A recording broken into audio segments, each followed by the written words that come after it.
All right, it's me. I'm back again, doing what I love, doing what I enjoy, doing what I'm passionate about.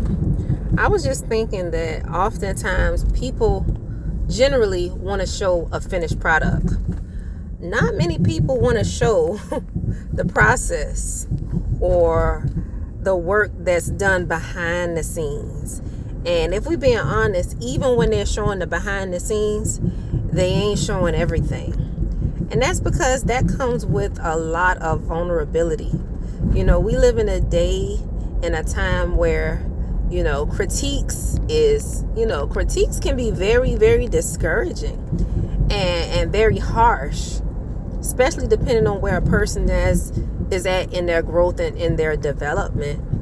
I mean, how you gonna critique somebody who's trying to get better, who's trying to work on themselves, who's trying to perfect their craft?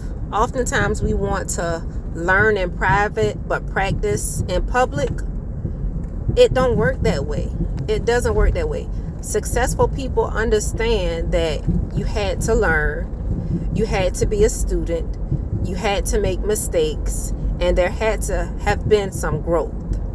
Successful people understand that there's a process. The finished product is just that, the finished product.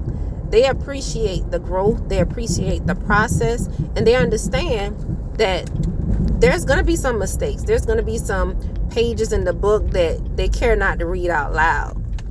And everybody don't see it that way. Oftentimes you see a person at their lowest, but you don't know where they are in their process of growth. Sometimes you see a person at their highest. You don't know what it took for them to even get there. And you might find yourself becoming jealous or being envious, but if you really understood what all they had to do to get there, would you honestly be willing to do the same thing? I know people always ask, what did you do to get there? Why you want to know? Because you might get here by a totally different means. It might not take that for you. It might take more for you, because truth be told, we are starting at two different points.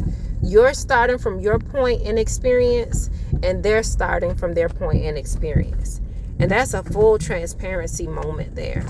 I just wanted to lay that down and let you know that success comes with mistakes. So wear those mistakes proud. See y'all later.